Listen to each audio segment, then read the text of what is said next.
कहानी की शुरुआत में हम साइबेरिया की एक जेल को देखते हैं जहां ढेर सारे जर्मन सोल्जर्स को लाइन से खड़ा कर दिया गया था। दरअसल वर्ल्ड वॉर 2 के खत्म होने के बाद रशिया ने बहुत से जर्मन सोल्जर्स को कैदी बना लिया था और उनसे कोयले की खानों में दिन रात काम करवाने लगे। हालांकि इस जेल की सिक्योरिटी काफी कम थी, लेकिन इसके बावजूद भी कोई इस जेल से भागने की कोशिश नहीं करता था क्योंकि इस जेल के चारों तरफ बर्फ ही बर्फ थी और ये जेल किसी भी इंसानी बस्ती से पूरे 14,000 किलोमीटर दूर थी। इसलिए अगर कोई कैदी इस जेल से भाग भी गया तो साइबेरिया की जमा देने वाली सर्दी में उसकी मौत पक्की थी। ये जेल चारों तरफ हजारों किलोमीटर दूर फैली हुई बर्फ के बीच में बनाई गई थी, इसीलिए कोई भी कैदी यहाँ से भागने का सोच भी नहीं सकता था। लेकिन इन कैदियों में एक कैदी ऐसा भी था जो बहुत ही शार्प माइंड था और वो इस जेल से भागकर अपनी बीवी और बेटी के पास जाना चाहता था। इस कैदी का नाम क्लेमन फॉयरल था, जिसे इस जेल में पूरे 25 साल की सजा काटनी थी और क्लेमन ऐसा बिल्कुल भी नहीं चाहता था कि उसकी आधी जिंदगी इसी जेल में बीत जाए। क्लेमन किसी भी हालत में इस जेल से भागना चाहता था। लकीली एक दिन क्लेमन को भागने का मौका मिल गया और वो एक कोयला ले जाने वाली मालगाड़ी में बैठकर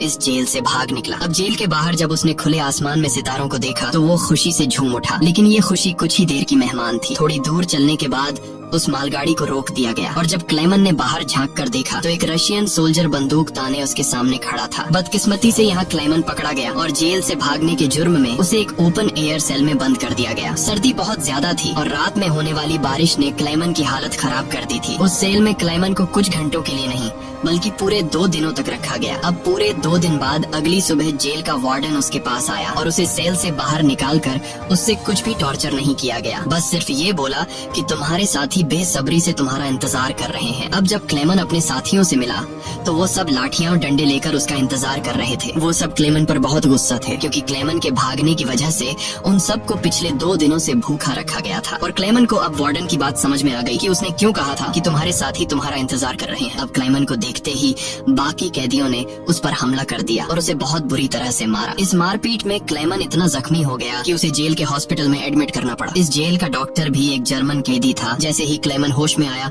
उसने डॉक्टर से कहा कि मैं एक बार फिर से जेल से भागना चाहता हूँ और मुझे आपकी मदद चाहिए। डॉक्टर क्लेमन की बहादुरी देखकर हैरान रह गया कि ये इतना सब कुछ झेलने के बाद भी हार मानने को तैयार नहीं। डॉक्टर ने उसे समझाया कि इस जेल से जिंदा भाग पाना नामुमकिन है और अगर तुम यहाँ से भाग भी गए तो बाहर की जमा देने वाली सर्दी में मर जाओगे। लेकिन हकीकत ये भी है कि अगर तुम यहाँ से नहीं भागे तब भी तुम्हारी मौत पक्की है, क्योंकि जिन कोयले की खानों में तुम काम करते हो वहाँ कार्बन की मात्रा बहुत ज्यादा है जो हवा के जरिए तुम्हारे शरीर में जाता है और उससे कैंसर जैसी खतरनाक बीमारियां होती हैं। इसलिए डॉक्टर ने क्लेमन से कहा कि तुम्हें एक आखिरी बार इस जेल से भागने की कोशिश जरूर करनी चाहिए। उसके बाद डॉक्टर ने अपने सारे गर्म कपड़े, जूते और जरूरत का सारा सामान निकालकर क्लेमन को दे दिया और उसे ये भी बताया कि रशियन सोल्जर्स अपना खाना रेलवे लाइंस के पास छुपा कर रखते हैं। इसके साथ ही उसने क्लेमन को एक बंदूक भी दी ताकि वो अपनी हिफाजत कर सके। दरअसल डॉक्टर ने ये सारा सामान इसलिए पहले से इकट्ठा किया हुआ था क्योंकि वह खुद भी इस जेल से भागना चाहता था, मगर 1 हफ्ते पहले उसे पता चला कि वह कैंसर का मरीज है और उसके पास 1 महीने से ज्यादा वक्त नहीं है। अब उसने क्लेमन को एक लंच बॉक्स दिया और कहा कि अगर तुम जिंदा बच गए तो मेरी फैमिली तक ये लंच बॉक्स पहुंचा देना और कहना कि मैं इस दुनिया में अब नहीं रहा। यहाँ एक बार फिर से रात के अंधेरे में क्लेमन दोबारा भाग निकला और इस बार उसने मालगाड़ी की बजाय पैदल चलने का फैसला किया। वो पूरी रात पैदल चलने के बाद सुबह भी चलता रहता है क्योंकि उसे डर रहता है कि कहीं रशियन सोल्जर उसे पकड़ न ले। अब जब सुबह वार्डन को पता चला कि क्लेमन जेल से फरार हो चुका है तो वो सीधा डॉक्टर से पूछताछ करने उसके कमरे में पहुंचा, लेकिन उसके पहुंचने से पहले ही डॉक्टर ने अपनी जान ले ली थी क्योंकि उसे पता था कि क्लेमन के भागने की खबर सुनने के बाद वार्डन मुझे बहुत तड़पा तड़पा कर मारेगा। इसके बाद वार्डन ने कई रशिया सिपाहियों को क्लेमन की तलाश में भेजा और उसे जिंदा पकड़कर वापस लाने का हुक्म दिया, लेकिन कई दिनों की तलाश के बाद भी उसे क्लेमन का कोई पता न चल सका। क्लेमन की खुशकिस्मती ये थी कि बर्फबारी स्टार्ट होने की वजह से उसके पैरों के निशान मिटते जा रहे थे, जिससे क्लेमन को ढूंढना मुश्किल पड़ रहा था। अब सबको लगने लगा कि क्लेमन इस सर्दी में जमकर मर चुका होगा, मगर वार्डन मानने को तैयार नहीं था क्योंकि वार्डन जानता था कि क्लेमन बहुत स्ट्रॉन्ग है और वो इतनी आसानी से हार नहीं मानेगा, इसलिए उसने तलाश जारी रखने का हुक्म दिया। वहीं दूसरी तरफ हम क्लेमन को देखते हैं जो पूरे जोश के साथ बर्फीले तूफान को पार करते हुए आगे बढ़ रहा था। जेल से भागने के 9 दिन बाद उसे अचानक कुत्तों के भौंकने की आवाज सुनाई दी और जैसे ही वो पीछे मुड़ा उसने एक स्लेज को अपनी तरफ आते देखा। उससे पहले कि वो भागता वो स्लेज उसके पास आ गई और उस पर चढ़ती हुई आगे निकल गई। तभी क्लेमन की आंख खुल गई और उसे पता चला कि वो सिर्फ सपना देख रहा था। दरअसल क्लेमन पिछले 9 दिनों से पैदल चल रहा था और अब उसका खाना भी खत्म हो चुका था। भूख और थकान की वजह से उसका आगे बढ़ना मुश्किल हो गया था, लेकिन इसके बावजूद क्लेमन ने हार नहीं मानी और जैसे तैसे चलता रहा। कुछ दिनों के बाद उसका जिस्म भी जवाब दे गया और वो भूख से बेहोश हो गया। अब कुछ घंटों बाद जब उसे होश आया, उसने अपने आसपास एक अजीब सी आवाज सुनी। तभी उसने एक सील को देखा और ये देखते ही उसकी आंखें चमक उठी। उसने फौरन अपनी बंदूक निकाली और पूरी ताकत के साथ निशाना लगाने की कोशिश की, लेकिन थकान और कमजोरी की वजह से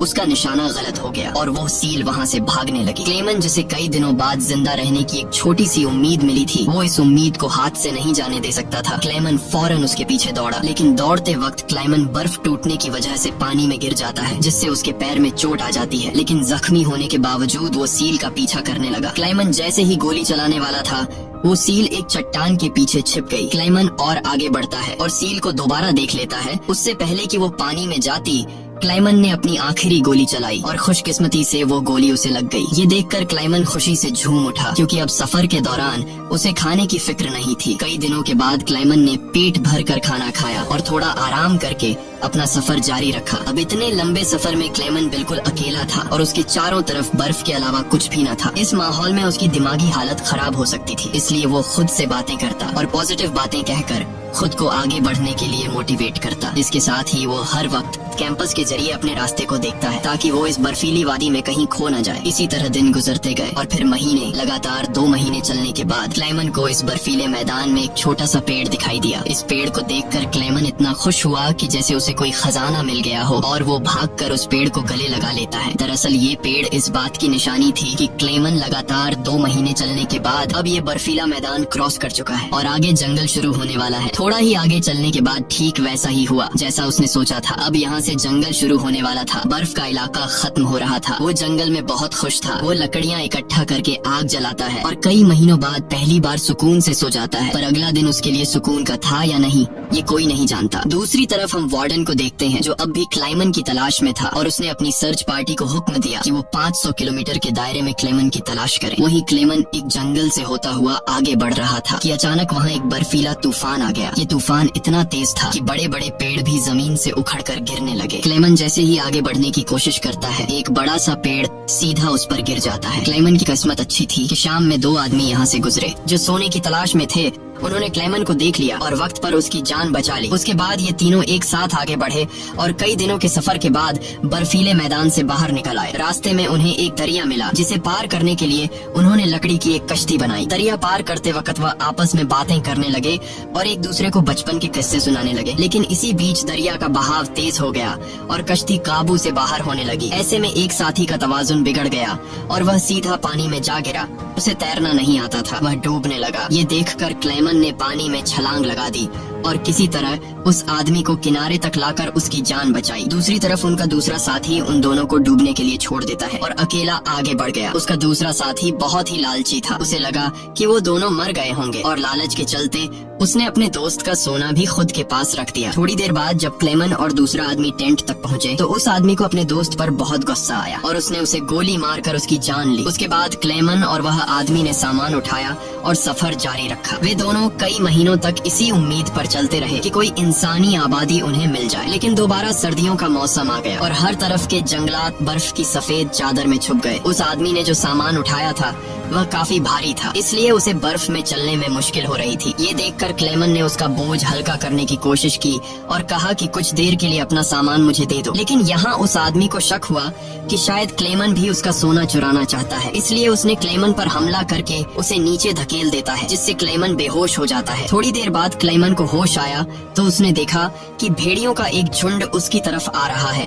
अपनी जान बचाने के लिए वो एक दरख्त पर चढ़ने लगता है, लेकिन पेड़ पर चढ़ते वक्त एक भेड़िया उसका पांव पकड़ लेता है। लेकिन दरख्त कमजोर था और दरख्त दरमियान से टूट गया, जिससे क्लेमन नीचे गिर पड़ा। अब क्लेमन को लगा कि उसकी मौत पक्की है। तभी अचानक गोली चलने की आवाज आई। क्लेमन ने आंखें खोली तो उसने देखा कि कुछ भेड़िए मर चुके हैं और जो जिंदा थे वह भाग चुके हैं। दरअसल इलाके के शिकारियों ने आकर उसकी जान बचाई। वो उसे अपने गाँव ले गए, जहाँ गाँव के लोगों ने उसका इलाज किया। बरसों की मेहनत के बाद क्लेमन एक इंसानी आबादी तक पहुंच चुका था। लोगों को देखकर उसे बेहद खुशी हुई। कई दिनों तक वो गांव में रुका। रुका और लोगों ने उसकी खूब खातिरदारी की। एक दिन गांव में एक लेटर आया जो किसी और का नहीं बल्कि खुद वार्डन का था। इसमें लिखा था कि एक जर्मन फौजी हमारी जेल से फरार हो चुका है और अगर किसी ने उसे पनाह दी तो वह गद्दार कहलाएगा। अब ना चाहते हुए भी क्लेमन को यह गांव छोड़ना पड़ा, क्योंकि अगर वो यहाँ से नहीं जाता तो वार्डन इस गांव वालों को भी सजा देते। जाने से पहले गांव के लोगों ने उसे खाने पीने का सामान और एक शिकारी कुत्ता दे देते हैं। इस लंबे सफर में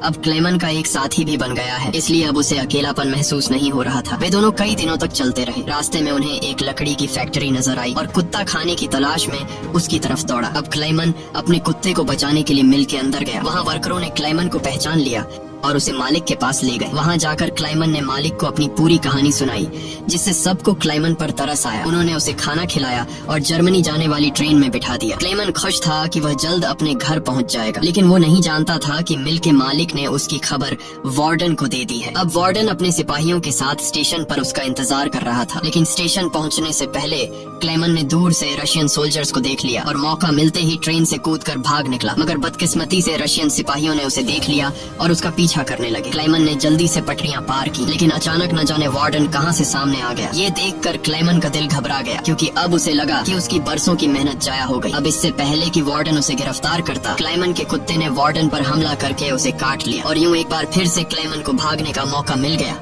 और वह पूरी जान लगाकर यहाँ से भागने लगा। लेकिन तभी उसे गोली चलने की आवाज आई और जब उसने पीछे मुड़कर देखा तो उसने अपने कुत्ते को मरा हुआ देखा। ये देखकर क्लेमन को काफी दुख हुआ, लेकिन इसके बावजूद भी वो रुका नहीं और अपनी पूरी ताकत से आगे बढ़ता रहा। उसके बाद वो पुल के ऊपर चढ़ा और नीचे से गुजर रही ट्रेन के ऊपर कूदकर वहाँ से भाग निकला और कुछ इस तरह से वो वार्डन के हाथों से फिर बच निकला। अब ऐसे ही दिन गुजरते गए और क्लेमन आहिस्ता आहिस्ता इस सफर में आगे बढ़ता रहा। देखते ही देखते साल 1952 आ गया और अब क्लेमन को जेल से भागे हुए पूरे 7 साल हो चुके थे। वो उस वक्त सेंट्रल एशिया में था और एक गांव के मेले में इधर उधर भटक रहा था। उस मेले में उसने खाने पीने की अलग अलग चीजें देखी। खाने को तो उसका मन कर रहा था, लेकिन उसके पास पैसे नहीं थे, इसलिए वो दिल पर पत्थर रखकर आगे बढ़ गया। तभी उसकी नजर 2 लड़कियों पर पड़ी जो मेले में पैनकेक्स बेच रही थी। क्लेमन ये पैनकेक तो खाना चाहता था, लेकिन उस बेचारे की जेब में 1 पाई तक नहीं थी, इसलिए वो मायूस होकर आगे चलने लगा। पर तभी उनमें से एक लड़की को उस पर तरस आ गया और उसने पैनकेक का एक हिस्सा तोड़कर क्लेमन को दे दिया। पहले तो क्लेमन को थोड़ा अजीब लगा, फिर उसने लड़कियों का शुक्रिया अदा करते हुए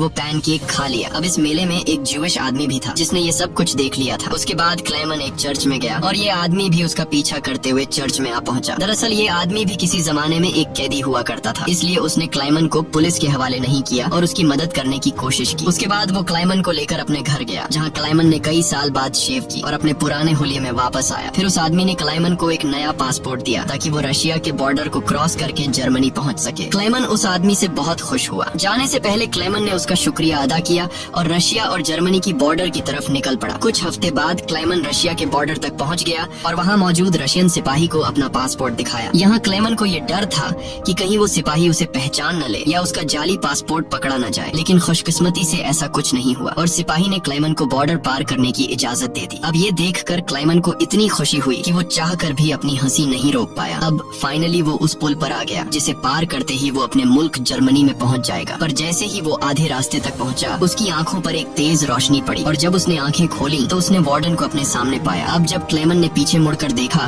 तो वो अभी भी रशिया की जमीन पर था और इसका मतलब ये था कि वार्डन अब भी उसे गिरफ्तार कर सकता है। अब यहाँ क्लेमन का दिल टूट गया, क्योंकि उसके इतने सालों की मेहनत अब मिट्टी में मिलने वाली थी। लेकिन तभी कुछ ऐसा हुआ जिसकी उम्मीद खुद क्लेमन को भी नहीं थी। यहाँ वार्डन ने उसका रास्ता छोड़ दिया और उसे आगे जाने की इजाजत दे दी। अब पहले तो क्लेमन को यकीन नहीं हुआ, पर फिर भी वो हिम्मत करके आगे बढ़ा। दरअसल वार्डन क्लेमन के जिंदा रहने के जज्बे और उसकी बहादुरी को देखकर उससे काफी इंस्पायर हुआ, इसलिए उसने क्लेमन को गिरफ्तार नहीं किया और उसे अपने मुल्क वापस जाने दिया। और तभी वार्डन उससे ये कहता है, ये लड़ाई बस 2 सोल्जर्स के बीच थी, एक मैं और एक तुम, और इसे तुम जीत गए। जाओ अपनी जिंदगी जी लो। अब फाइनली क्लेमन ने उस बॉर्डर को पार किया और अपने देश जर्मनी पहुंच गया। इसके बाद वो अपने घर के करीब पहुंचा, जहां उसने अपनी बेटी और बीवी को देखा। अब थोड़ी देर बाद वो दोनों चर्च जाने के लिए घर से निकलती हैं, तो क्लेमन भी उनका पीछा करता हुआ चर्च में आ गया। हालांकि क्लेमन ने अभी तक अपनी बेटी को आवाज नहीं दी थी, क्योंकि उसे उम्मीद थी कि एक दिन जरूर उसके पिता आएंगे। जब उसकी बेटी ने पीछे मुड़कर देखा तो उसने अपने पिता को पहचान लिया और दौड़कर अपने अपने पिता को गले से लगा लिया। अब इतने सालों बाद क्लेमन को जिंदा देखकर उसकी वाइफ की खुशी का तो कोई ठिकाना नहीं था। फाइनली उन तीनों ने एक दूसरे को गले लगाया और इसी के साथ सच्ची कहानी पर बनाई गई ये फिल्म यहाँ पर खत्म हो गई। उम्मीद है आपको आज की कहानी पसंद आई हो। अगर आपको ये वीडियो अच्छी लगी हो तो इसे लाइक कर देना और चैनल को सब्सक्राइब कर